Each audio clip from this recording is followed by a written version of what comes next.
amigos de Radio Mundo Negocio, bienvenidos a su consultorio de economía familiar, un espacio donde les damos las herramientas para poder manejar su economía en forma eficiente. El día de hoy estamos con Paulo César Arias de la Torre, él es licenciado en nutrición y bueno, vamos a conversar con él sobre un tema muy importante para las familias, ¿no? Cómo poder tener una alimentación nutritiva y al mismo tiempo también económica. Paulo, ¿qué tal? ¿Cómo estás? Bienvenido. ¿Qué tal? Muy buenas tardes. Muchas gracias por la invitación. Dime, Paulo, ¿por qué es tan importante que nosotros tengamos una buena nutrición? Bueno, para poder mantener una buena alimentación, una alimentación saludable, hay que tener en cuenta de que esta debe proveer los nutrientes necesarios y la energía suficiente como para tener mi cuerpo sano. Teniendo en cuenta ello, hay que darnos cuenta de que la alimentación saludable permite prevenir muchas enfermedades como la diabetes, la obesidad, la desnutrición, controlar la hipertensión arterial, prevenir el cáncer y también la obesidad, ¿no? Dime, ¿es necesario, Paulo, tener mucho dinero para poder lograr una reserva nutritiva en una familia, por ejemplo? No necesariamente.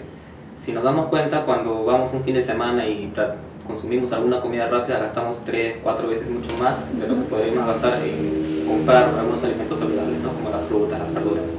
Muchas veces también un almuerzo nos puede salir 3-4 veces más de lo que gastamos cuando preparamos un almuerzo en casa, ¿no?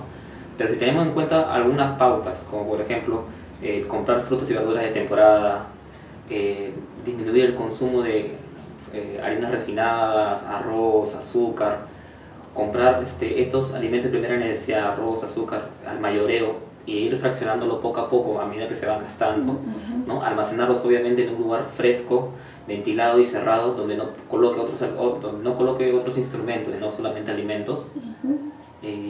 Utilizar aceites naturales, disminuir aquellos alimentos procesados, preferir los alimentos más naturales. Entonces se puede ahorrar cierta cantidad de dinero.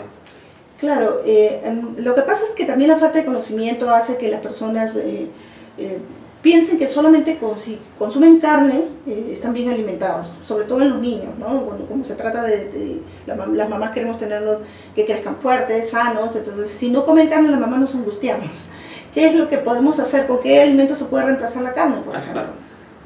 Las carnes son importantes para la alimentación de niños, sí, pero hay otros productos que se pueden reemplazar con ella para poder permitirle un buen crecimiento, como son las menestras, como son la leche, el huevo.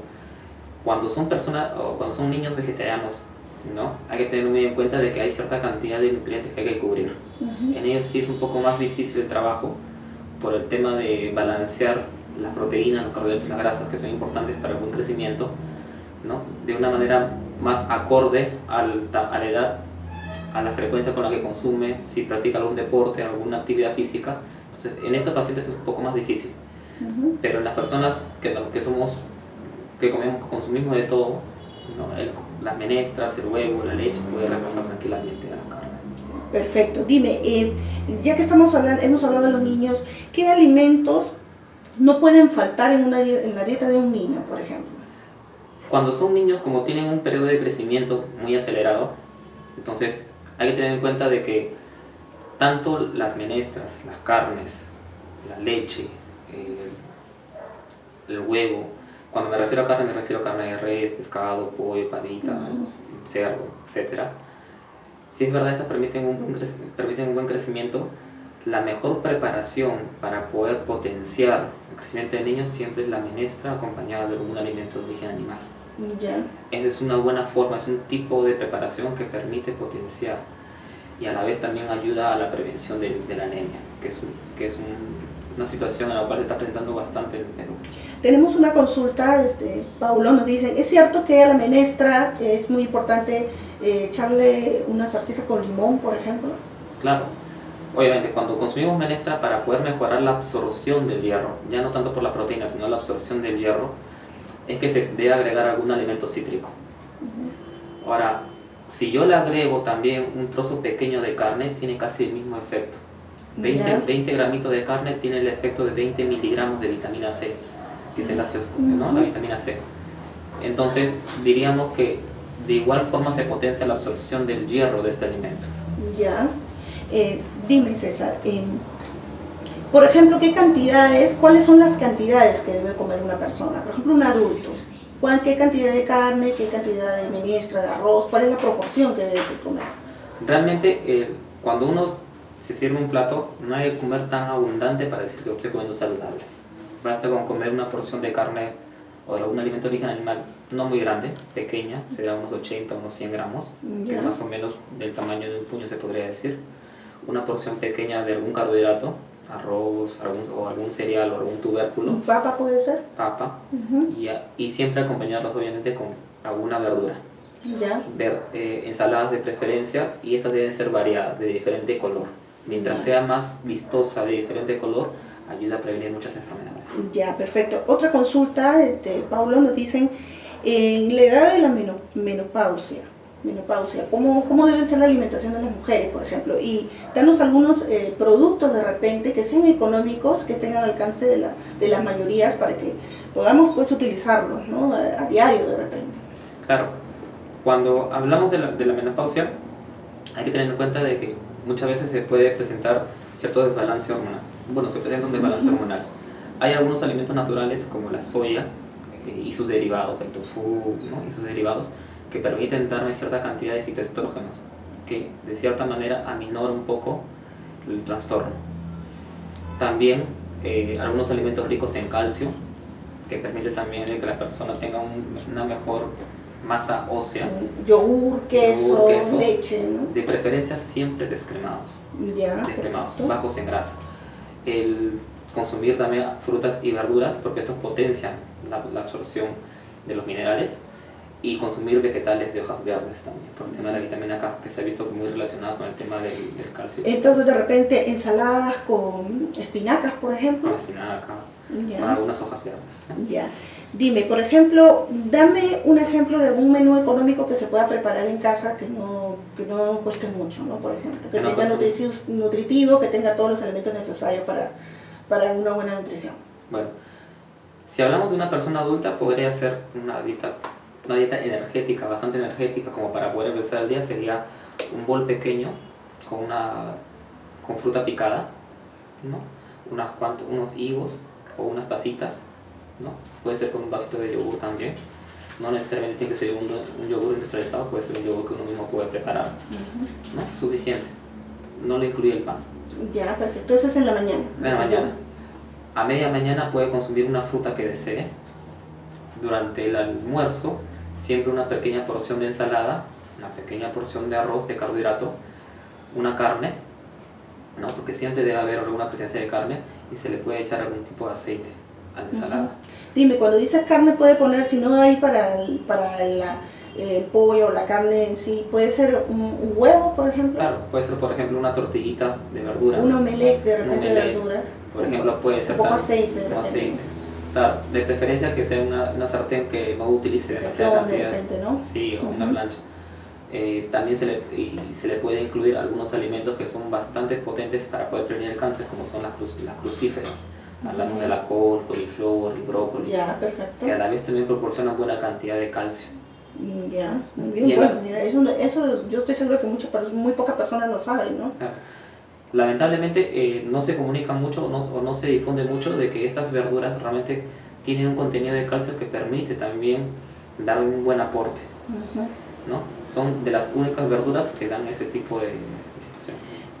Paulo, quisiera que les des algunas recomendaciones a las amas de casa a la hora que van al mercado, a la hora que van a preparar su menú o van a elaborar su menú en casa. ¿Qué es lo que deben tomar en cuenta para que este menú sea nutritivo y que también les permita ahorrar, ¿no? Al momento de elaborarlo? Durante la preparación es importante tener en cuenta de que lavarse las manos antes de preparar los alimentos, tener la vajilla limpia, los instrumentos que voy a utilizar para poder empezar a prepararlos, no mezclar lo que utilizo para los alimentos crudos con los alimentos cocidos. Perfecto. ¿Ya? Y de preferencia limpiar y desinfectarlos. Cuando hablamos de limpiar, hablamos de que hay que remover toda la cantidad de suciedad, y desinfectar se refiere a utilizar algún agente, en este caso la lejía, para poder reducir la carga microbiana, para que no me pueda hacer daño. ¿Ya? Muchas veces no ocurre eso. Y esa es una buena forma para poder evitar algunas enfermedades. Sí, mira, mencionaste el hecho de que no se debe utilizar la cuchara o el cucharón que estás utilizando preparando el arroz, por ejemplo, para mezclar la ensalada, por ejemplo. Claro. Porque ¿qué podría pasar? Estaría las bacterias, como estoy preparando el arroz, que está cocido, y utilizo esa cuchara para poder echar la ensalada, que de repente es de verduras crudas, entonces ya estoy contaminando. Ya se llama contaminación cruzada. O por ejemplo estoy picando la carne cruda, y con ese mismo cuchillo voy para preparar la misma tabla de picar también, ¿no? La misma tabla de picar. El tipo de tabla también es muy importante. Las tablas de poliuretano son las que son menos porosas. Las tablas de madera son mucho más porosas, se corta, aumenta la cantidad de carga microbiana. Dime, y ya que hablas de las tablas de picar de madera, ¿cuánto tiempo deben durar? ¿Cuánto tiempo deben ser cambiadas, por ejemplo? Hay gente que las dura años, las utiliza y no se percatan, de verdad. No se percatan, pues. Y es que ya al momento que la tabla tiene algunos cortes, algunas fisuras, ya se debe eliminar totalmente. Porque por esas fisuras empiezan a crecer las bacterias. Y las bacterias crecen millones, en solo 12 horas, 24 horas ya crecen millones y millones.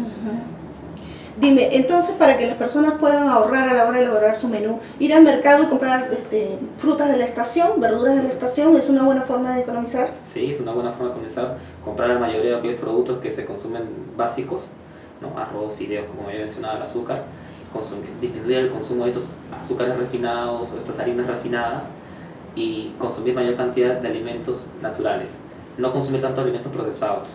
Yo sé que los alimentos procesados facilitan al ama de casa, pero muchas veces cuando se consumen tienen gran cantidad de químicos. Y también tienen sodio, ¿no? ¿Qué otras cosas? Aumenta la cantidad de sodio, la cantidad de grasas saturadas, azúcares. Los alimentos preparados que son especiales, que tienen baja cantidad de sodio y baja cantidad de grasa, son un poco más caros. Sí. ¿No? Pero en cambio, si comparamos la preparación de casa con una preparación de algún lugar, de algún fast food, nos vamos a dar cuenta que realmente son bajos en grasa, bajos en azúcar, si es que la madre tiene conocimiento de esto. Bien, entonces lo principal pues informarse también, ¿no? Que la ama de casa, que la mamá se preocupe también de averiguar sobre los alimentos que son nutritivos, que no son muy caros, que están al alcance de la mayoría. Por ejemplo, no me has hablado de la anchoveta. Claro. Cuéntame, la anchoveta tiene mucho calcio, es muy nutritivo. Tiene gran cantidad de omega 3, es un alimento, sí, tiene gran cantidad de omega 3. La dieta de las personas actualmente es muy deficiente en omega 3. El omega 3 ayuda bastante a poder reducir, es un buen antiinflamatorio, disminuye la incidencia o la prevalencia de enfermedades cardiovasculares, enfermedades cerebrovasculares, que son derrames, ¿no? Ayuda a disminuir también el riesgo de diabetes, de obesidad, obviamente por el tema que es un antiinflamatorio, ¿no? Y hace que las arterias permanezcan saludables. Y es también muy económico, ¿verdad? También es muy bien económico. Bueno, entonces hemos conversado con Paulo César Arias de la Torre, él es licenciado en nutrición y bueno, nos ha demostrado que sí se puede comer rico, nutritivo y también económico, ¿verdad? Dinos César, ¿dónde te pueden ubicar si tienen alguna otra consulta con respecto a este tema que está muy interesante? Ya vamos a conversar también sobre las loncheras nutritivas, ¿ya? Claro, yo estoy prestando, yo tengo una empresa que se llama Seno, que presta servicios en capacitación y talleres, tanto en instituciones públicas y privadas. Nos pueden encontrar también en Facebook. ¿Ya? Y algunos teléfonos. ¿Puedes darlos, por favor, para poder ubicarte? El teléfono es 9414 31 776. Nuevamente, por favor, repítelo. El 9414 31 776. Bien, Pablo César, muchas gracias por estar con nosotros y compartir esta información tan importante con los seguidores del Mundo Negocio, ¿no? Gracias por darnos esta información y bueno, con ustedes amigos estamos en un próximo consultorio de economía familiar la próxima semana. Muchas gracias por escucharnos.